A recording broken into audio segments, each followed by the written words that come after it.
नमस्कार दोस्तों, आपका सात्विक फिटनेस सेंटर चैनल में स्वागत है और मैं वेलनेस कोच योगेश्वर साहू। आज हम बात करने वाले हैं वाटर के इम्पोर्टेंस के बारे में। जैसा कि आप सब जानते हैं कि हमारा शरीर 70% पानी है और पानी की वैल्यू बहुत ज़्यादा है, क्योंकि अगर किसी पार्ट में या किसी चीज़ में 70% किसी चीज़ की अधिकता हो तो उसका इम्पोर्टेंस भी उतना ही होता होगा। तो हम समझते हैं कि हमारे लिए हाइड्रेटेड रहना कितना इम्पोर्टेंट है और पानी की आवश्यकता हमारे शरीर पे कहाँ कहाँ है। सबसे पहले तो देखते हैं कि हमारे शरीर के जो लिक्विड है, जिसमें पानी है, खून है और लिम्फ है, इनमें पानी का बहुत ही महत्वपूर्ण रोल है।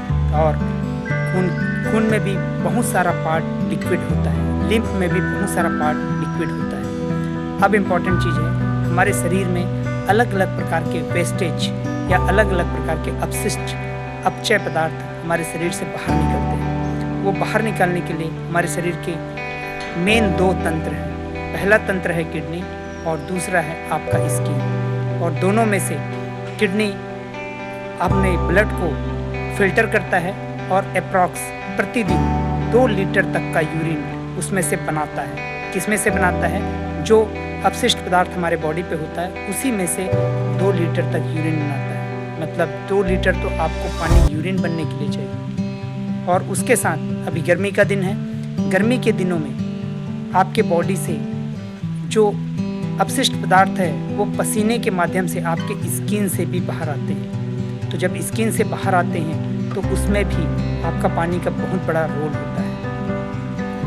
और नेक्स्ट थिंग है कि आपके बॉडी का जो पीएच लेवल है, पीएच लेवल मतलब क्या कि जिसमें आपके बॉडी के अंदर के ऑर्गन, अलग अलग ऑर्गन्स अलग अलग इन्वायरमेंटल कंडीशंस में फंक्शन करते हैं, उसमें पीएच लेवल का काफ़ी महत्वपूर्ण योगदान है। तो आपके बॉडी के पीएच लेवल को प्रॉपरली मेंटेन करने में भी वाटर का बहुत बड़ा रोल है।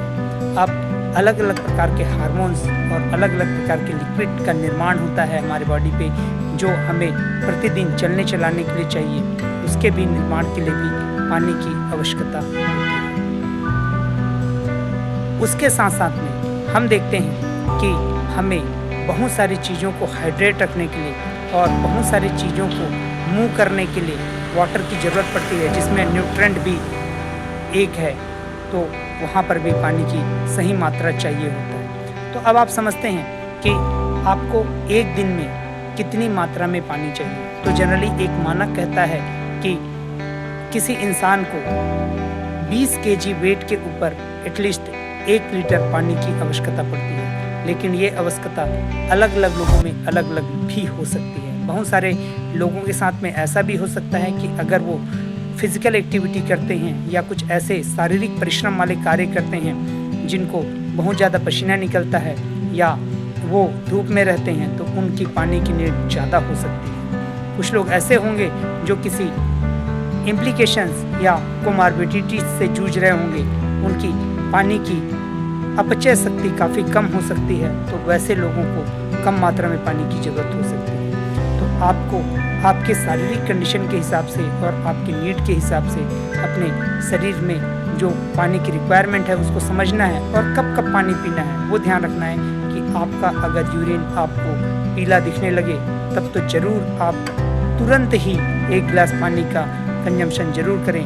और कहीं पे आपका गला अचानक से सूखने लगे और आपको लगने लगे कि भाई बार बार से गला सूख रहा है, तो आप थोड़ा ज़्यादा मात्रा में पानी का कंजम्पशन करें। और ध्यान रखें कि अगर आप किसी ऐसे कार्य पे हो जहां आपका पानी को पीने के लिए अलग अलग समय ना निकल पा रहा हो, तो आप उसके लिए अलार्म भी लगा सकते हैं। किसके लिए? पानी पीने के लिए अलार्म लगा सकते हैं। आप 1 घंटे 1.5 घंटे में पानी का अलार्म लगा सकते हैं, जिससे कि आप समय समय पर अपने पानी को कंज्यूम कर सकते हैं। तो दोस्तों, ये तो रहा कि वाटर का इम्पोर्टेंस और किस तरीके से आप उसको बैलेंस कर सकते हैं अपने शरीर पे। और ऐसे ही कुछ सेहत भरी जानकारी आपको मिलते रहेंगी हमारे इस चैनल से। तो इस चैनल को देखते रहें, सब्सक्राइब करें। और अगर आपको लगता है कि आपके नियर एंड डियर भी स्वस्थ रहें तो उनको इसका लिंक ज़रूर फॉरवर्ड करें। Thank you very much.